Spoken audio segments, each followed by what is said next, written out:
Oke, bismillahirrahmanirrahim. Assalamualaikum warahmatullahi wabarakatuh. Eh, Alhamdulillah, Rabbil Alamin. Terima kasih mungkin untuk Bapak dosen, Pak Ari Fajar Prasetyo, MPD, yang telah memberikan tugas juga mata kuliah metode penelitian olahraga. Materi di sini akan disampaikan mungkin sebatas memperkenalkan saja. Jikalau secara menyeluruh, memang satu materi pun dari teori, asumsi atau hipotesis itu banyak, ya mungkin banyak slide gitu. Jadi mungkin diringkas oleh saya, diringkas itu untuk materi kali ini, yaitu teori, asumsi, dan hipotesis.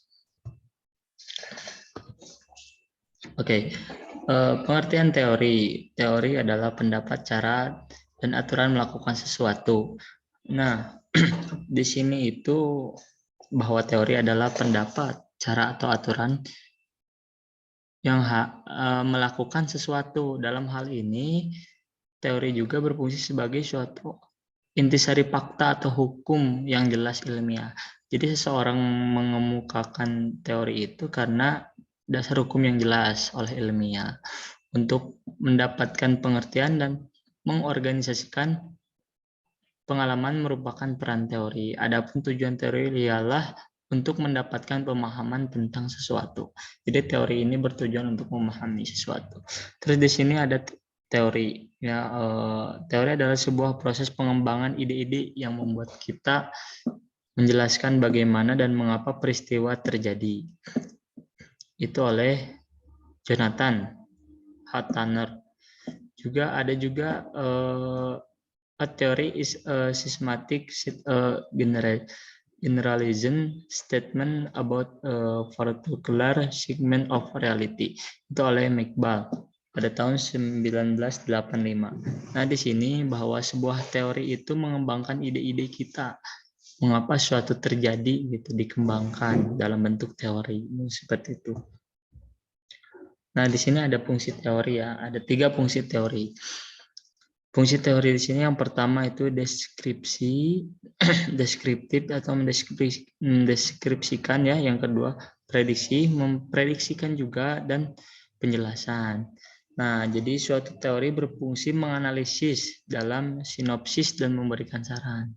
Jadi teori membantu penelitian menganalisis data, mengumpulkan kesimpulan ringkas atau sinopsis, hubungan, dan mengemukakan hal baru untuk dikaji. Nah, dalam hal ini berarti fungsi teori itu mendeskripsikan, memprediksi, dan menjelaskan.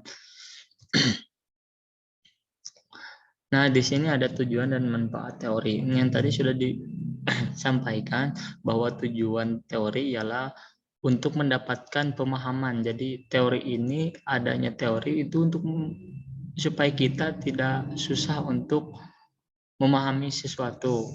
Tuh, makanya diadakannya atau adanya teori. Terus manfaat teori di sini ada 4 ya. Yang pertama, menjelaskan hubungan sesuatu yang diteliti dengan hal lainnya. 2, hakikat dan makna dari suatu yang diteliti. 3, landasan untuk menyusun hipotesis penelitian. 4, dasar untuk menyusun instrumen penelitiannya. Jadi ini manfaat dari teori ya, bahwa sangat penting apalagi seorang peneliti mungkin diwajibkan ada teori-teori yang masuk dalam sebuah penelitiannya karena untuk memperkuat penelitian. Nah, di sini ada pengertian asumsi dan macam-macamnya. Ya, oke, kembali. Pengertian asumsi menurut KBBI atau Kamus Besar Bahasa Indonesia, asumsi adalah dugaan yang diterima sebagai dasar. Pengertian lain dari asumsi adalah landasan berpikir karena dianggap benar. Asumsi adalah dugaan sementara yang dianggap sebagai kebenaran seseorang.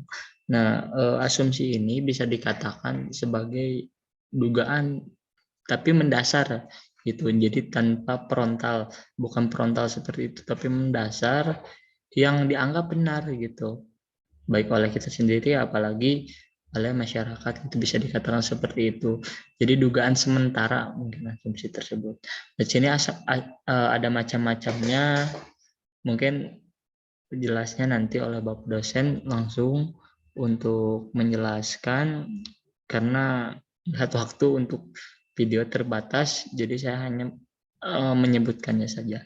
Jadi di sini ada uji asumsi klasik terdiri dari uji normalitas, uji multikolinearitas, terus uji autokorelasi, dan uji heteroskedastisitas. Nah, di sini ada macam-macam asumsi yang bisa nanti mungkin dijelaskan langsung oleh Bapak dosen. Nah, ini selanjutnya yaitu fungsi dan tujuan asumsi sendiri. Nah, jadi dari PM Suharsimi menyebutkan dalam bukunya bahwa di dalam penelitian asumsi dianggap dasar, sangat perlu untuk dirumuskan secara jelas sebelum melangkah mengumpulkan data. Jadi dalam buku Suharsimi bahwa asumsi itu sangat-sangat perlu, karena kita juga untuk sebelum mengumpulkannya harus adanya asumsi-asumsi yang ada. Perlunya penelitian merumuskan asumsi anggapan atau anggapan dasar antara lain ada 4. 1, agar ada dasar berpijak yang kokoh bagi masalah yang diteliti. Sudah pasti ya, karena dalam penelitian itu harus punya dasar yang kuat juga. Yang kedua, yaitu untuk mempertegas variabel yang menjadi pusat perhatian. Yang ketiga yaitu guna menentukan dan merumuskan hipotesis. Nah, itu mungkin kenapa harus adanya asumsi dalam penelitian ya. Terus juga tujuan asumsi adalah memberikan kepastian bahwa persamaan regresi yang diperoleh memiliki ketepatan dalam estimasi, tidak bias dan konsisten sebelum melakukan analisis regresi lebih dahulu dilakukan pengujian asumsi. Nah, ini juga sangat penting karena tujuannya asumsi itu memberikan kepastian kepada yang melihat nanti bahwa ketepatan dalam estimasi tidak bias dan konsisten tersebut. Nah, sekarang berlanjut ke hipotesis. Nah, hipotesis sendiri itu berasal dari bahasa Yunani kuno, yakni hupo dan tesis. Hupo adalah sementara, sedangkan tesis adalah pernyataan atau teori. Dapat disimpulkan arti hipotesis adalah pernyataan sementara. Ini praduga penelitian terhadap masalah penelitian. Namun hipotesis ini bukanlah kebenaran, karena praduga hipotesis bisa benar bisa juga salah. Nah, jika ini itu dalam hipotesis itu bisa benar juga, bisa salah juga gitu. Karena hipotesis sendiri bisa diartikan pernyataan sementara gitu. Bisa dikatakan belum kuat lah. Kita punya pernyataan sedangkan belum kuat seperti asumsi tadi, dasarnya tadi. Terus penggunaan hipotesis contohnya seperti proses penelitian tentang hubungan antara kebiasaan manusia buang sampah dan tingginya jumlah sampah di Indonesia. Berdasarkan data sementara kamu dapat, hipotesis yang muncul adalah kebiasaan manusia tersebut berhubungan dengan jumlah sampah. Artinya kebiasaan buruk manusia berpengaruh terhadap tingginya jumlah sampah. Seperti itu hipotesis sementara atau pernyataan sementara, belum dikuatkan dengan penelitian lain. Nah, di sini juga ada yang namanya tujuan dan fungsi hipotesis juga. Nah, di sini ada tujuan penulisan hipotesis. Fungsi dari hipotesis adalah menjadi bagian penting dari sebuah karya tulis ilmiah atau penelitian ya. Kegunaannya antara lain yang pertama memberikan penjelasan sementara tentang gejala. Kita juga harus mempunyai ya penjelasan atau pernyataan sementara tersebut tentang gejala yang kita akan teliti. Terus yang kedua memudahkan perluasan pengetahuan dalam bidang tertentu. Yang ketiga memberikan pernyataan hubungan yang dapat diuji. Selanjutnya memberikan arah penelitian, yang terakhir yaitu memberikan kerangka untuk laporan penelitian. Nah, di sini kebanyakan itu hipotesis dijadikan memang untuk kerangka untuk penelitian. Karena sifatnya pernyataan sementara gitu, pernyataan sementara baik maupun benar ataupun tidak. Mungkin seperti. Nah, dari fungsi hipotesis sendiri yang pertama memberikan batasan penelitian, jadi tidak terlalu kemana-mana gitu penelitiannya, terpaku pada satu saja, memperkecil jangkauan penelitian sehingga tidak melebar kemana-mana yang tadi saya sudah sebutkan juga. Ketiga yaitu membuat penelitian tetap pada jalur penelitian, yakni meneliti fakta dan hubungan variabel. Jadi dalam penelitian juga tetap harus pada jalurnya, makanya adanya hipotesis mungkin ya.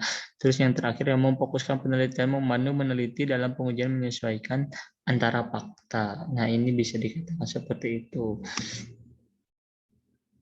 Nah, ini ya, ada macam-macam hipotesis mungkin ya. Yang pertama yaitu hipotesis deskriptif. Jenis hipotesis ini pertama ini berisi dugaan sementara dari masalah deskripsi yang berhubungan dengan variabel tunggal. Sebagai contoh, penelitian ini meneliti masalah kandungan zat berbahaya dalam makanan. Nah, di sini mendeskripsikan dugaan-dugaan sementara mungkin ya, yang kita juga belum tahu kebenarannya. Seperti itu. Yang kedua yaitu hipotesis komparatif ragam. Hipotesis yang kedua ini berisi dugaan sementara menjadi perbandingan antara dua variabel. Kalau tadi deskriptif satu variabel, kalau komparatif yaitu untuk dua variabel penelitian. Terus yang ketiga yaitu hipotesis asosiatif hipotesis, berisi dugaan atau jawaban sementara antara hubungan dua variabel atau lebih. Nah, ini untuk dua variabel atau lebih.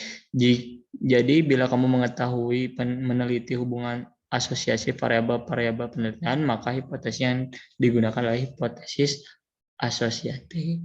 Terus yang keempat yaitu hipotesis statistik. Nah, memberikan pernyataan matematis tentang populasi yang diteliti. Hipotesis ini dinyatakan dengan simbol-simbol matematika. Biasanya itu seperti itu ya. Yang terakhir, hipotesis penelitian. Hipotesis penelitian. Nah, pengertian hipotesis ini juga sering disebut hipotesis substantif karena hipotesis ini pernyataan mengenai relasi dua variabel atau lebih. Bila kamu memperhatikan, hipotesis ini sama dengan hipotesis asosiatif. Seperti itu. Nah, mungkin seperti itu. Mudah-mudahan bermanfaat. Terima kasih juga atas waktunya untuk Bapak dosen, Bapak Ari Fajar Prasetyo. Mudah-mudahan tugas ini bisa memenuhi tugas mata kuliah metode penelitian olahraga. Terima kasih. Wassalamualaikum warahmatullahi wabarakatuh.